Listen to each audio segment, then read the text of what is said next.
There is something called as a genius in a human being. There is a competence here which is capable of what nature did over 1,000,000 years, like that, over the afternoon. If the necessary striving is there, you can make it into your conscious process. If you set up the necessary situation, success is an assured thing for that person.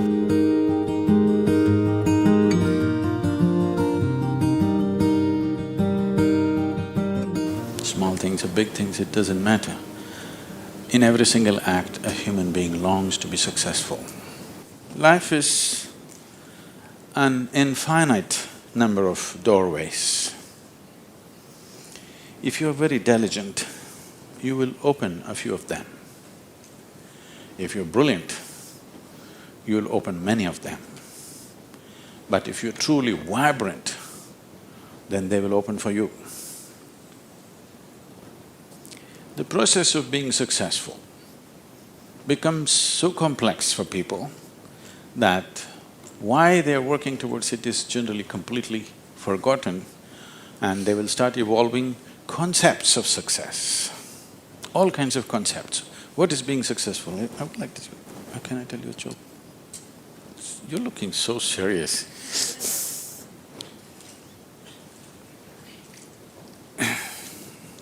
There was a man in India whose name is Cripple. Okay, it's like John Smith.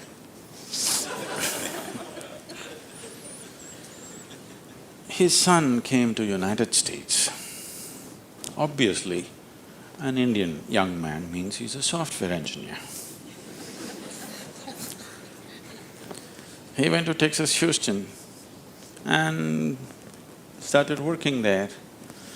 Then he fell in love with a white American woman. He struggled because back home, this love affair is a crime. He struggled and struggled, then one day told his mother, then the mother informed the father, and the father exploded. He went back home to convince him, didn't work, because in India, if you have to get married, they're tracing your family tree for 5,000 years. They're looking at the genetic purity of the person that you're marrying. So somebody from somewhere else, a white woman from America, how can you marry her? What do we know about her genetics? Where does she come from? What is her lineage? Da, da, da, da. So no way to convince, he came back. And of course, when he came back again, he fell in love and they went ahead. Then the father disowned. Cripple just disowned his son, I have nothing to do with you. But years went by and they had a boy.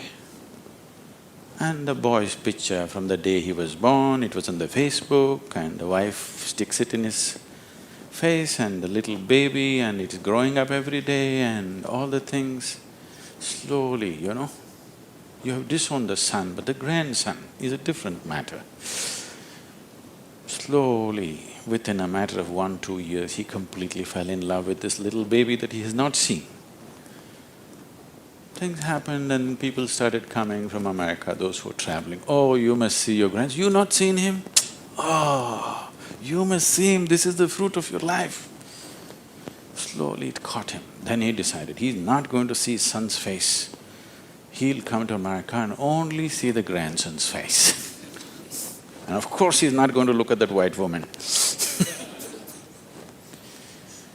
Then he came to America and a 7-year-old boy, full of energy, they're living on a small ranch, he's all over the place doing all kinds of things. He completely got washed away by this little fellow. Then this little boy one day said, "Grandpa, come, I'll show you my archery skills."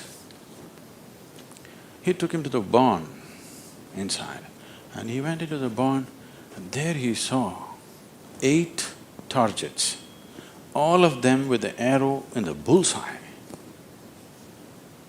Cripple looked at it and then he thought, oh, this is my grandson. He thought of all the great legendary archers of India, Arjuna and Ekalavya and he saw the future, all the Olympic gold medals falling from the sky. Then he asked "From what distance did you shoot?" The boy said, "From 20 yards. "What? From 20 yards, 8 targets, you shot them dead on, bullseye? How do you do this?" Then the boy said, "Grandpa, I first shoot and then paint the target." So, these concepts about being successful can be very crippling. And I've continuously been with people, they've reached a certain point of success and their concepts of success are not fitting, their life is not fitting into their concept of success and it's breaking it and they think something is going wrong. It is not going wrong, they're just getting better, situations are pushing them on, but their concept is breaking up, so they're suffering their success. You will see any number of people going through these kind of things. When we talk about success, I'm sure all of you must be already having plans as to how to unfold this success in your life. Made your plans. Plan is good. But plans again can get caught up in things because you plan from what you know today. Nobody can plan from something that you do not know. Your plan means it is an exaggeration of today as a tomorrow. Right now you're here at a certain level, now you think, my plan means this must be 10 times more in this many years or whatever, or 100 times or 1,000,000 times or whatever. But plan is just essentially an exaggeration of what is today. Maybe there is a certain logic to it, maybe there is a certain understanding of the logistic attached to it, but essentially it's an exaggeration of today. That means in many ways it's ruled out whatever other possibilities which are not yet in your experience. In Pennsylvania, you heard of the Pennsylvania floods?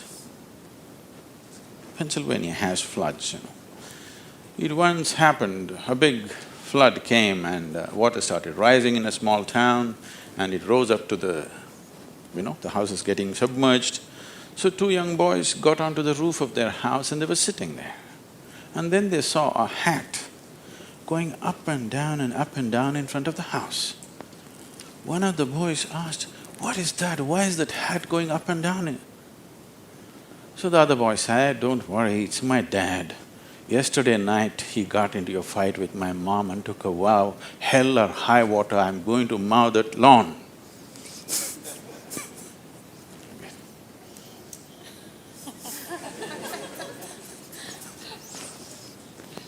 So, plans can be debilitating. It's good to have a plan, but it's more important that you have a purpose. If you have a purpose, plans will evolve, things will happen, plans will fall apart, new things will come up. Whatever has to happen will happen. If you hold on to a certain purpose, other things will just serve that purpose. But if you are very committed to a plan as such, then plan can become a blueprint for restriction. It is also a possibility. It's all right to hold a plan, but you must hold a plan at a certain distance. You shouldn't get identified with the plan. The process of success. See, essentially success is a desire in every human being. You can put some fire into it and make it your passion. But if it becomes a need within you, that you must be successful, otherwise you will suffer, then you are heading for a problem, a serious problem. Our passions can turn into poison if we start becoming resentful for the non-fulfillment of those passions.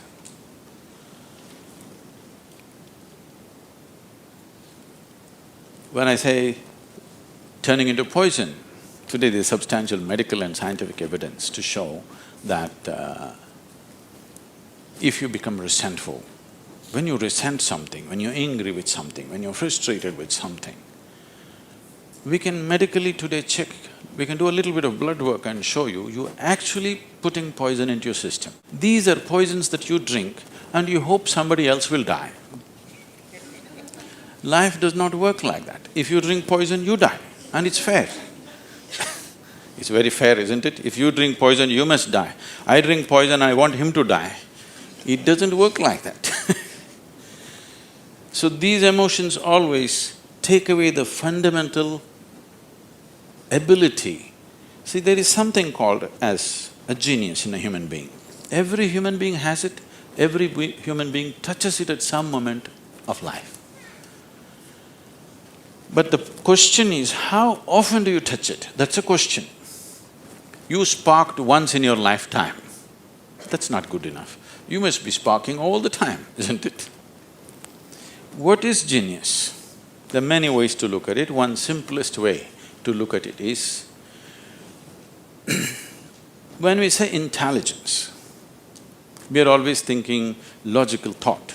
Now, logical thought will be meaningless probably in another 25 years, because your computer may be able to explore all the permutations and combinations of logical thought much quicker and better than you can do.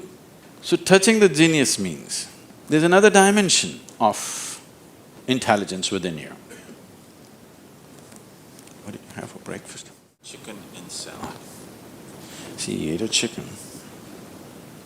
Over the afternoon, this chicken has transformed itself into a human being. If you ask Charles Darwin, how long does it take for a chicken to become a human being, he would talk in terms of millions of years. Here he is. Over the afternoon, he transforms a chicken into a human being. So there is an intelligence here, there is a competence here, which is capable of what nature did over 1,000,000 years like that over the afternoon. Only thing is, this is an unconscious state of intelligence. Whatever is unconscious, if the necessary striving is there, you can make it into your conscious process. In your conscious process, if this intelligence, even a drop of this intelligence is available to you, suddenly life will spark like it's a magic. What everybody slogs for, you can just simply do it. Now when I say intelligence, always people would think this. If you say intelligence and ask them to show in sign language, they'll always say this, isn't it? They'll not say this or this or this or this. But one cell in your body is doing more activity than your brain could ever do. One molecule of DNA is doing so many millions of functions in a minute that you can never ever figure it out. Yes or no? So in yoga, in the yogic systems, in the yogic sciences, we never look at anything as mind. There's no such thing as mind. There is a physical body and there is a mental body. So you learn to think through your body. You know, it's a short session, it's not an area that we should enter right now, but I have to tell you this. There are many things personally that I do at the same time. Now people come and tell me, just now I'm entering the session, somebody comes and tells me, Sadhguru, these building plans have to happen, because we do everything ourselves. Now by the time I get out, I'll have the building plan ready as I'm speaking here, because 12 to 14 channels actively keep going on in my head. It is not just in the head, you learn to think through your body. Learning to think through your body will never give you a headache, that's the best part of it. Now, all these responsibilities and 1,000 things happening at the same time, won't you get stressed? There is no such thing, because you use a deeper dimension of yourself and everybody is capable of this and everybody has it. You may not have the same level of intellect as somebody else has. That is always subject to person. But all of you eat, if you eat a carrot, you can digest it. That means you have another dimension of intelligence, yes? If you set up the necessary situation that everything that's there within the system is available for you, success is an assured thing for that person.